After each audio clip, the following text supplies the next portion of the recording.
bienvenue dans ce vlog. On se retrouve mardi.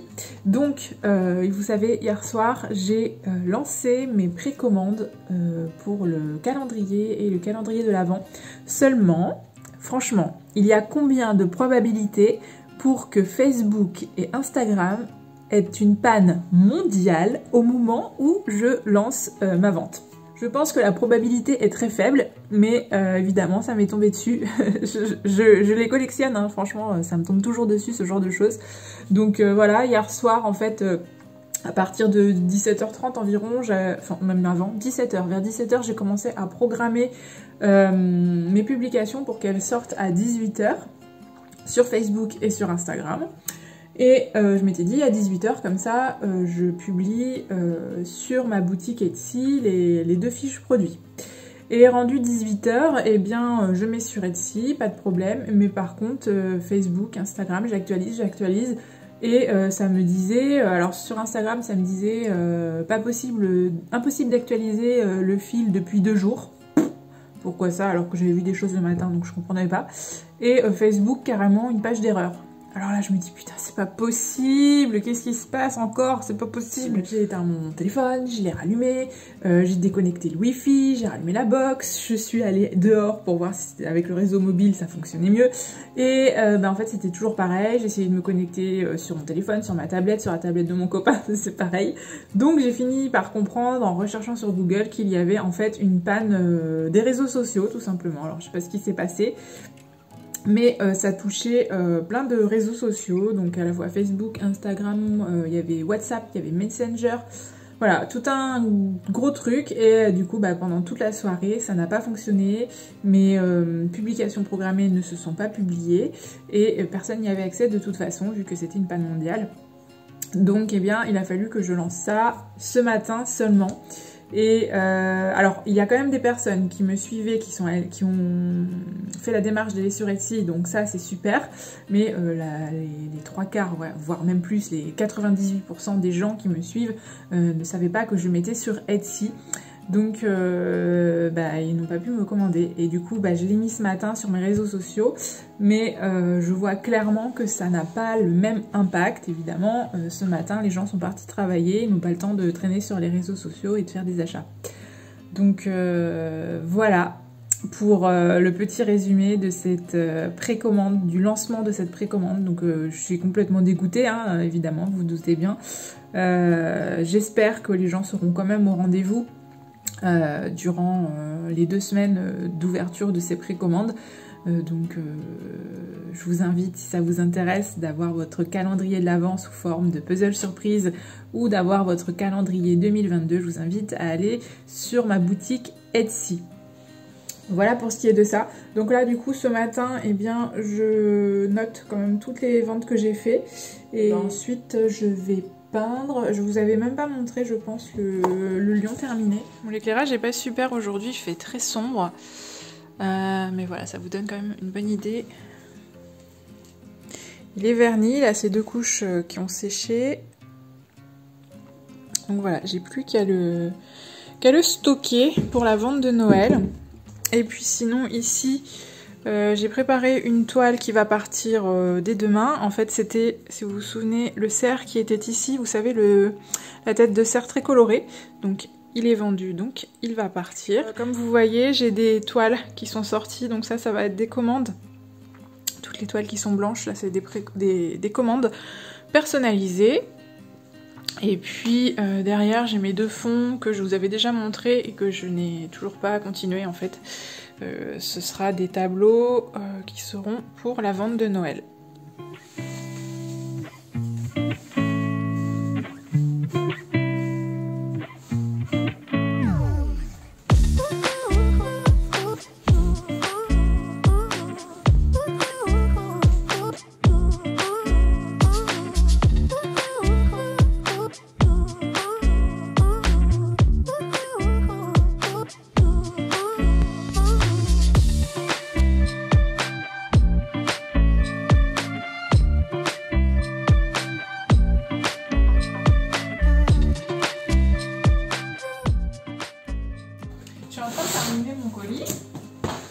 Et je suis passée au scotch papier Je vous en avais déjà parlé dans un vlog, je voulais passer au scotch papier parce que c'est vrai que le scotch en plastique bah, c'est pas du tout écolo et du coup j'avais trouvé celui-ci chez Action, il n'est pas trop cher et du coup je me suis dit bah, je vais l'essayer. Des points positifs, alors déjà le premier c'est au niveau du bruit, quand j'étire le scotch ça fait beaucoup moins de bruit. Avec le scotch en plastique je vous assure c'est vraiment... c'est très fort en fait, ça fait un bruit vraiment très désagréable et limite j'hésitais à me mettre un casque quand je faisais ça avec l'autre scotch. Celui-ci est moins résistant également, enfin du moins quand je tire le scotch il y a beaucoup moins de résistance, donc bah, ma foi il y a besoin de moins de force donc c'est cool. Par contre bon, il est peut-être un petit peu plus fragile, là je viens de le déchirer par exemple sans faire exprès et je sais pas, j'ai l'impression vu qu'il est moins, qu'il résiste moins lorsque je l'étire, j'ai l'impression qu'il est moins collant en fait. Donc pourtant bah, il se colle bien sur le carton. Donc je verrai, je teste, je vous ferai un retour, mais a priori c'est pas mal. Je pense que c'est un bon compromis quand même pour avoir des emballages un petit peu plus respectueux de l'environnement. En plus celui-ci est FSC je crois. Non, je sais plus où je l'ai vu. Oui, il est FSC. Vous voyez, ça se décolle quand même. Ah non, vous ne le voyez pas. Ça se décolle quand même assez facilement. Peut-être trop. Bon, à voir. Sinon, concernant mes commandes de calendrier de l'Avent, eh bien, ça continue d'arriver. Donc, c'est cool. Alors, je vais remettre un petit truc, je vais republier sur les réseaux. Parce que vu que ce matin, bah, il n'y a plus beaucoup de visibilité, je pense, je vais remettre ça ce soir. Et comme ça, ce sera un petit peu mieux, je pense.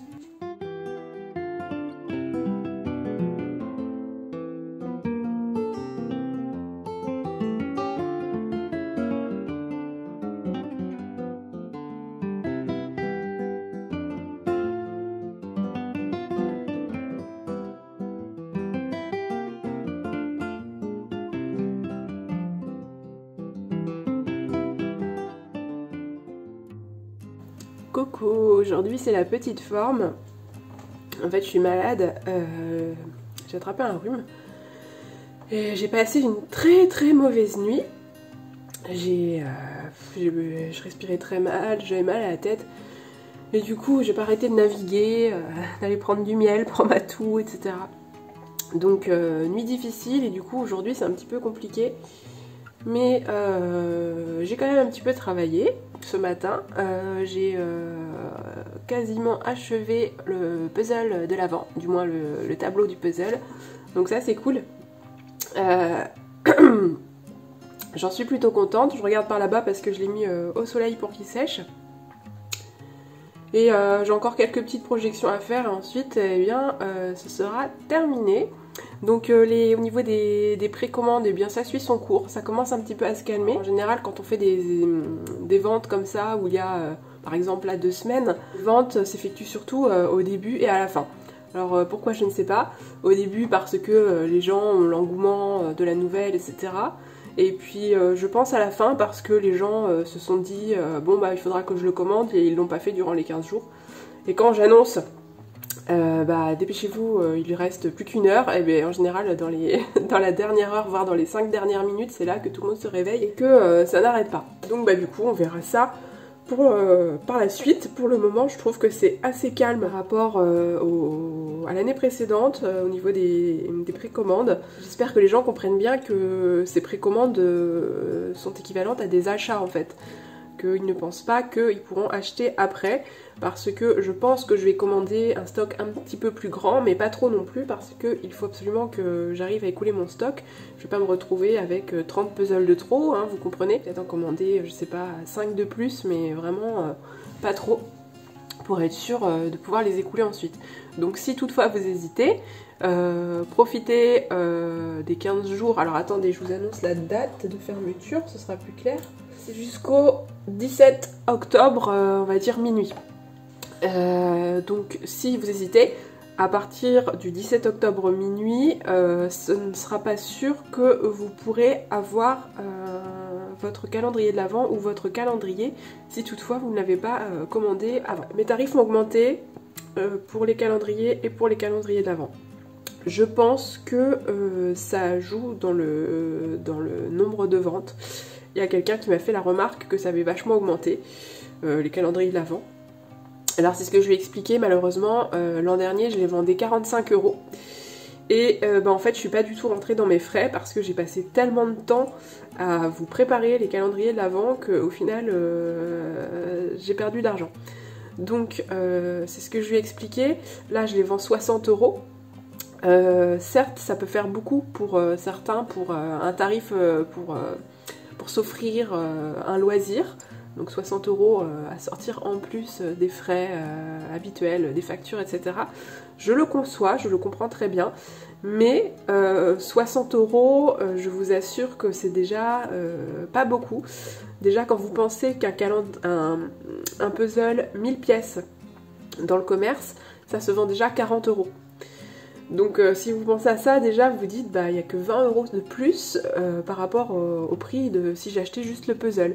Et dans ces 20 € en plus, moi je vous offre la livraison qui est équivalente environ à 10 €. Donc il ne reste plus que 10. Et sur ces 10 là, eh bien j'ai la voix qui déraille, hein. C'est pas que je suis prête à pleurer, c'est que j'ai la voix qui... Donc sur ces 10 € qui restent, il va y avoir l'achat des petites boîtes dans lesquelles je vais mettre vos pièces de puzzle, donc les 24 petites boîtes. Il y a l'achat du carton d'emballage dans lequel je vous expédie l'ensemble. Qu'est-ce qu'il y a d'autre? Plein de petites choses, des petits stickers, et en plus dans votre calendrier de l'Avent, ceux qui l'ont eu l'an dernier le savent, certaines petites boîtes, j'avais placé des petites surprises. Donc j'avais mis des porte-clés, des magnettes, des miroirs, etc. Donc je crois que j'en avais placé 3. Dans chaque calendrier de l'Avent, je crois qu'il y en avait 3, plus un petit bon de réduction pour une commande personnalisée. Donc vous imaginez donc tout ça réuni, vous vous doutez bien que moi au final il ne me reste pas grand chose. Alors quand je vous dis que le puzzle dans le commerce il se vend 40 €, certes moi je l'achète pas 40 € pour vous le revendre, mais j'ai pas une très grosse réduction dessus.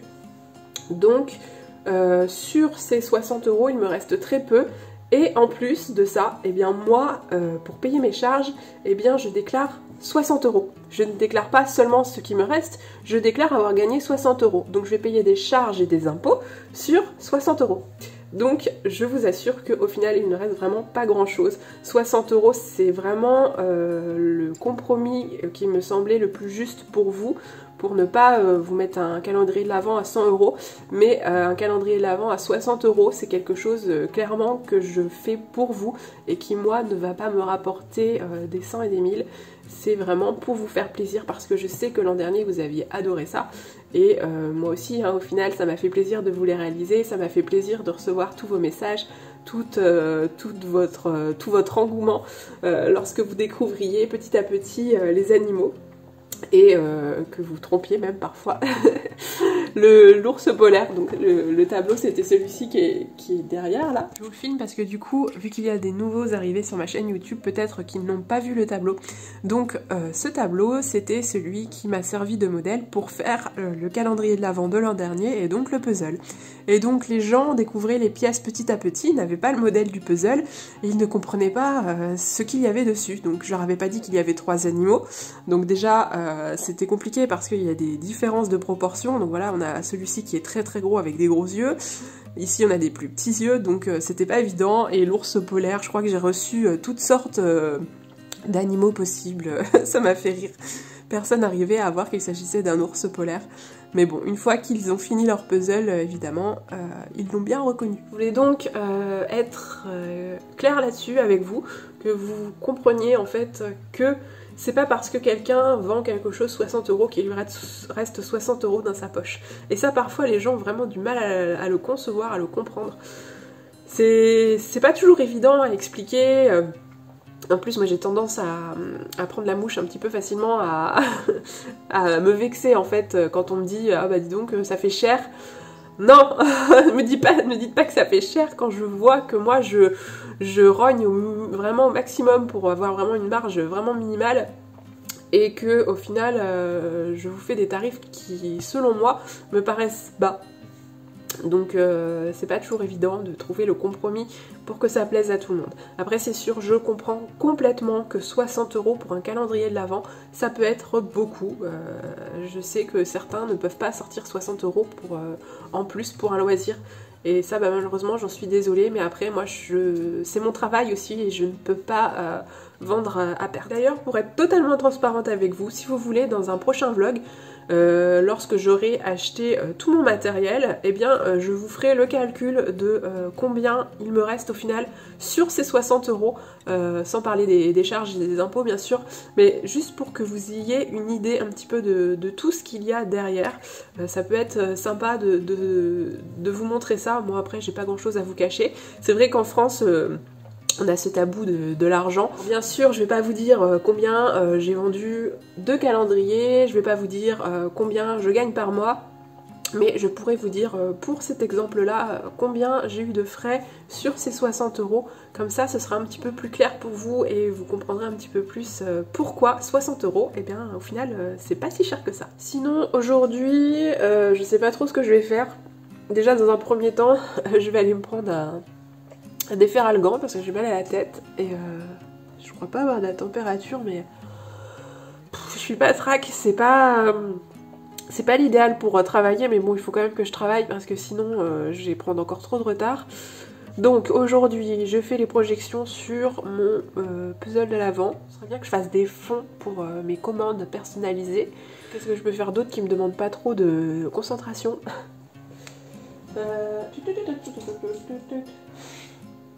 Peut-être que si j'ai le courage, je vais commencer une commande personnalisée, mais j'en doute fort. Et sinon, eh bien, il faut que je mette à jour, vu que les commandes arrivent au fur et à mesure, eh bien, je le fais vraiment pour pas m'y perdre. Vous voyez, j'ai déjà... je les imprime au fur et à mesure sur Etsy. J'ai déjà un bon paquet de feuilles. Donc, il va falloir que j'en réimprime d'autres, là. Avec les commandes qui sont arrivées ces dernières heures. Je ne vous avais pas montré ma dernière feuille du Syngonium Albo Variegata. Vous savez, c'est depuis que je l'ai coupée pour en faire une petite bouture. Et bien, il m'a sorti cette feuille. J'adore ces feuilles-là qui sont bigou, comme les Malabar. Et regardez, elle a une toute petite tache verte. Et là, m'en prépare une autre déjà. Alors elle, c'est génial, elle fait vraiment feuille sur feuille. Que la voici. Regardez, elle sera pas mal blanche aussi, mais elle a quand même du vert, donc ça c'est bien. En général, je prie pour ne pas avoir trop de blanc, parce que c'est compliqué à garder. Donc là, bah ma foi, moite-moite, c'est top. À la vôtre ?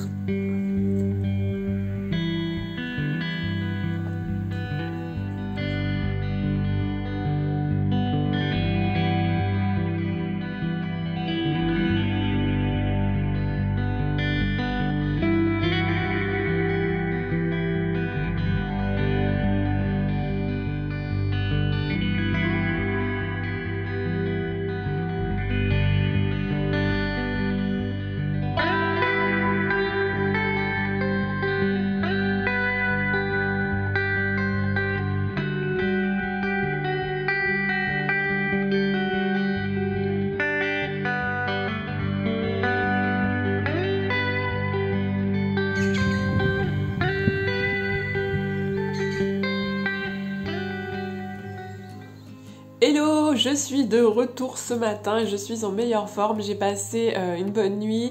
Hier, clairement, j'étais pas en forme. J'ai fini mon tableau quand même pour le puzzle, mais j'ai rien fait d'autre l'après-midi. J'étais tellement capoute, je me suis posée dans le canapé et je n'ai rien fait. Mais on est reparti et ce matin, je me suis occupée de mes contacts.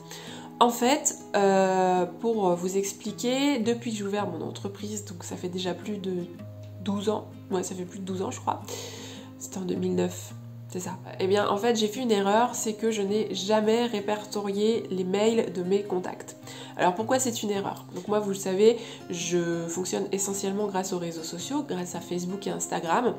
Donc je fais ma communication dessus, lorsque les gens m'écrivent c'est essentiellement dessus. J'ai quelques clients qui m'écrivent par email parce qu'ils passent par mon site internet, mais vraiment c'est ponctuel, c'est très très peu. La majorité c'est vraiment par les réseaux sociaux. Et s'il se passe une panne, par exemple, comme il est arrivé l'autre jour, une panne mondiale de quelques heures, quelques jours, quelques semaines, quelques mois, ou si c'est une panne définitive, si ces réseaux sociaux plantent et n'existent plus, eh bien moi, je n'aurai plus de moyens de contacter mes clients. Et ça, c'est vraiment une grosse erreur. Donc comme on dit, il ne faut pas mettre tous ses œufs dans le même panier, c'est ça je crois l'expression. Et bah du coup, bah moi là, c'est ce que j'ai fait jusqu'à présent, donc c'est une erreur. Donc ce matin, du coup, ce que j'ai fait, c'est que j'ai rouvert tous mes fichiers de mes ventes passées.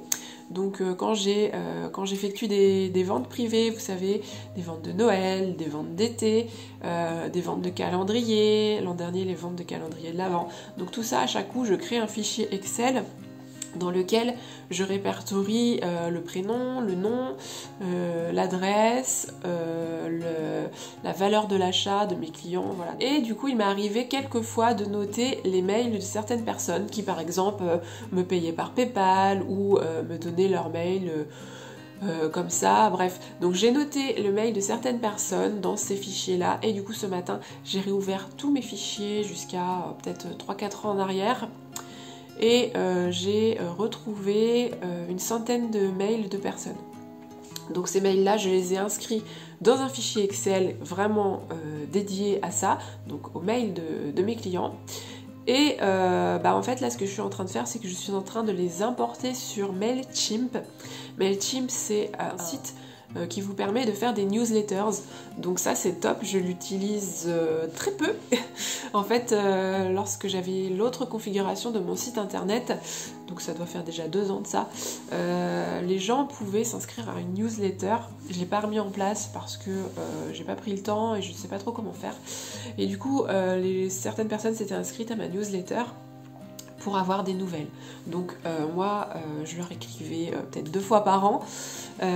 C'était vraiment pas pour polluer les boîtes mail, mais vraiment c'est lorsqu'il y avait des événements et des informations importantes à transmettre, je faisais des petits mails comme ça, les gens ne manquaient pas d'informations. Et du coup, là, ce que j'aimerais mettre en place, c'est que du coup, j'aimerais importer ces centaines de mails de personnes et leur envoyer un mail pour les informer de l'arrivée des précommandes de mes calendriers de l'Avent. Comme ça me permettrait d'atteindre un petit peu plus de personnes parce que comme vous le savez, les algorithmes Facebook et Instagram, c'est vraiment plus que c'était et beaucoup de personnes manquent les informations. Donc je me dis par mail, ça donnera une chance supplémentaire, même si il y a toujours le risque que ça finisse dans les mails indésirables.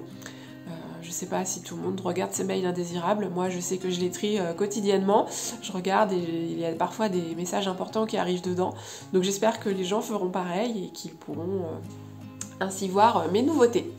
Donc voilà ce que je suis en train de faire ce matin et du coup là j'étais en train de un petit peu m'embêter avec Mailchimp parce qu'il me dit qu'il y a un problème lors de l'importation. Évidemment ce serait trop simple si c'était rapide, mais bon je vais bien finir par y arriver, j'espère du moins. Voilà, c'était juste pour vous faire un petit coucou pour vous expliquer. Et puis cet après-midi, je me motive pour peindre. Maintenant que mon tableau puzzle est fini, je suis trop contente. Ouais, il me plaît, il est là. Vous le verrez pas. Et je pense qu'il va être compliqué. Il va être compliqué. Alors l'an dernier, je vous avais dit que l'autre serait compliqué. Il l'était quand même, hein, je pense que vous pourrez le confirmer. Il y a d'ailleurs beaucoup qui m'ont dit que... Non, pas beaucoup. Il y en a quelques-uns qui m'ont dit qu'ils n'avaient pas terminé leur puzzle, donc je trouve que c'est dommage. J'espère qu'ils se remotiveront un jour, quitte à le faire avec de la famille, avec des amis. Il faut le faire à plusieurs, hein, quand vous êtes perdu, vous n'arrivez pas à avancer. Avec d'autres personnes, des fois c'est un petit peu plus simple. Et puis il faut bien trier les pièces par couleur, ça permet d'aider. Donc bref, l'an dernier vous aviez trouvé mon puzzle assez compliqué. Pour vous montrer, vous expliquer un petit peu ce que je pense qui était compliqué. Déjà, on avait le fait qu'il y ait des zones colorées, par exemple le violet ici, qui se retrouvaient à 3 endroits différents. Donc je pense que beaucoup pensaient que c'était une même zone, mais en fait non. Et puis, eh bien, comme vous savez, hein, mes tableaux, ils n'ont pas vraiment de contours bien nets. Du moins les formes ne sont pas vraiment bien cernées. Ici on le voit bien, on a la ligne qui s'interrompt ici, on a la ligne qui s'interrompt ici, et du coup c'est plus compliqué pour trouver les formes qui vont ensemble. Là pareil pour l'ours blanc. Et du coup, je pense que c'est essentiellement pour ça que vous avez galéré.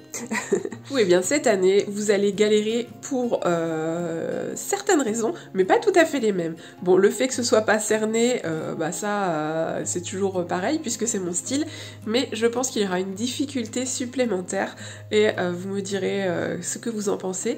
Bien sûr, ne vous inquiétez pas, il est faisable, hein. Enfin du moins je l'ai pas encore fait, puisqu'il n'est pas encore commandé. Il sera faisable sans aucun souci. Ne vous inquiétez pas. D'ailleurs, en parlant de puzzle, je suis actuellement en train de faire celui de Caro from Woodland. Ça fait des années que j'avais pas fait de puzzle. Hein.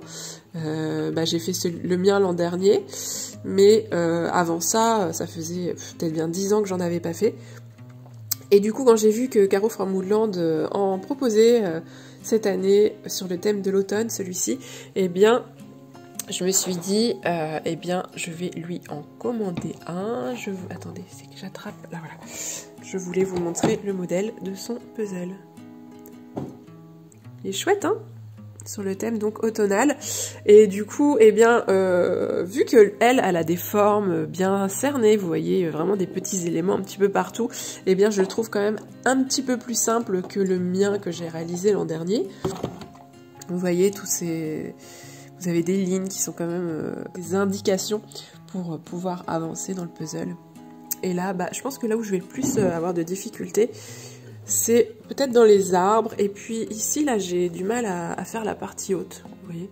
Et j'avais une partie que je devais pas avoir, je pense, qui était restée là. Du coup, je l'ai laissée. C'est authentique. Je suis en train de rigoler parce que j'étais en train de vous parler pour le vlog. Et je m'étais posée là sur l'îlot et en fait j'avais fait un cadrage, je vous parlais, ça faisait peut-être bien 5 minutes.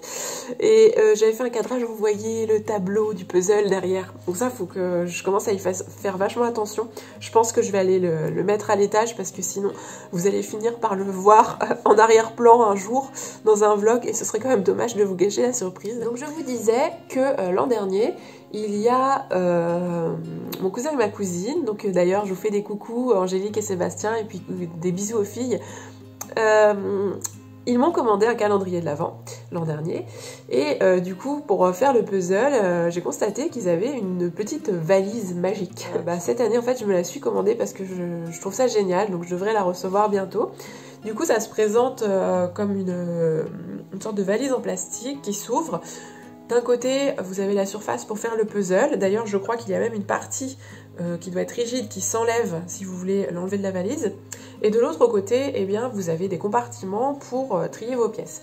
Et une fois que vous en avez marre, que vous voulez ranger votre puzzle, que vous voulez l'enlever de la table, eh bien, vous le mettez dans la valise, vous repliez, et vous pouvez le ranger. Donc ça, je trouvais que c'était plutôt top.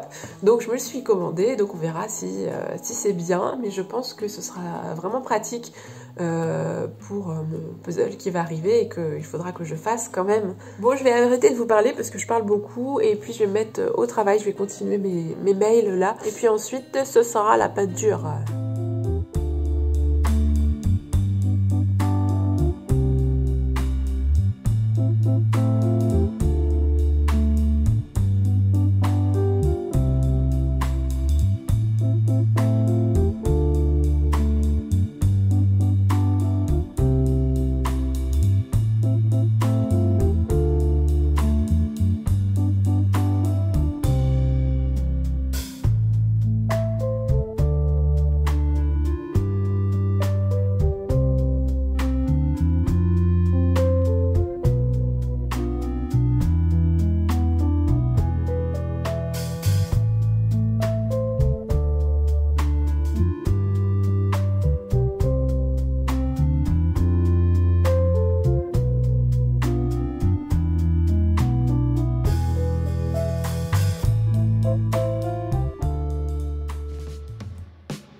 voulais vous montrer rapidement comment se présenter MailChimp.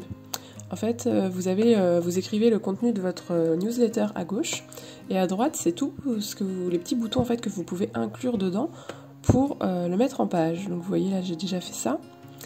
Et du coup, là par exemple, si je veux rajouter un bouton cliquable pour accéder au calendrier mural à la vente, eh bien il faut rajouter un bouton. Donc c'est ici tout simplement. Je le prends, je le fais glisser à l'endroit où je veux. Tac, ici.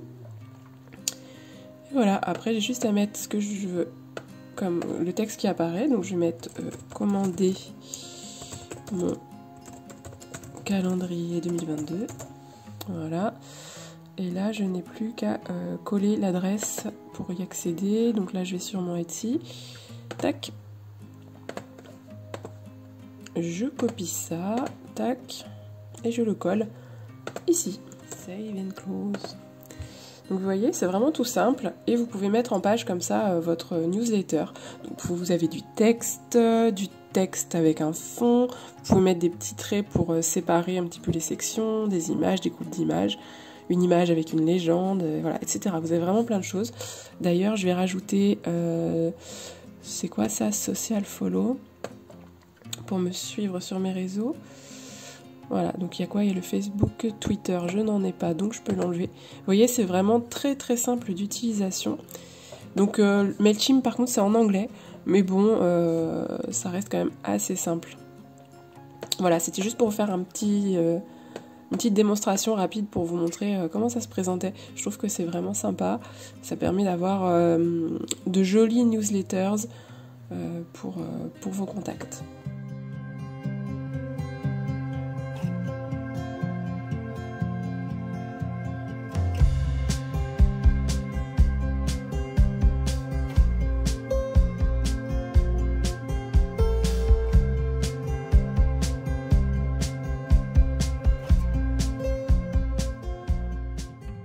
J'ai reçu ma valise pour mon puzzle et comme vous avez pu voir, j'ai galéré à transférer mon puzzle de Caro Fambouland sur le tapis de la valisette. Mais bon, ça y est, j'ai enfin réussi. J'ai tout détruit, laissé tomber. Non, pas tout, parce que sinon j'aurais pas tout refait. Mais j'ai quand même galéré. Donc comme vous voyez, ici on a les compartiments pour trier les pièces, donc c'est cool. Et là, on a le tapis rigide, si vous voulez, qu'on peut soit poser ici, soit après. Alors à ce que j'ai compris, j'ai pas encore essayé, on va essayer ça en direct ensemble. Hop, on le met là. Et lorsqu'on ferme, eh bien cette partie-là compresse le puzzle et évite qu'il ne se mélange et que tout tombe par terre et tout. Donc moi on va le faire. Alors, pourquoi ça bloque là? Mais ça bloque moi. Attendez, je vais vous poser.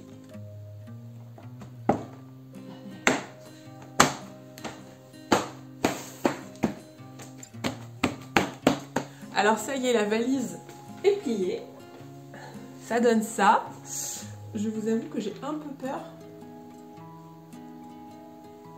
de le redresser. J'écoute si j'entends pas les pièces. Je le tente à la verticale. C'est bien fermé. Ah, j'entends des pièces bouger. Bon, on va voir.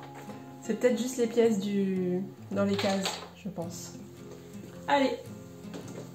Maintenant, on rouvre ça et on pleure.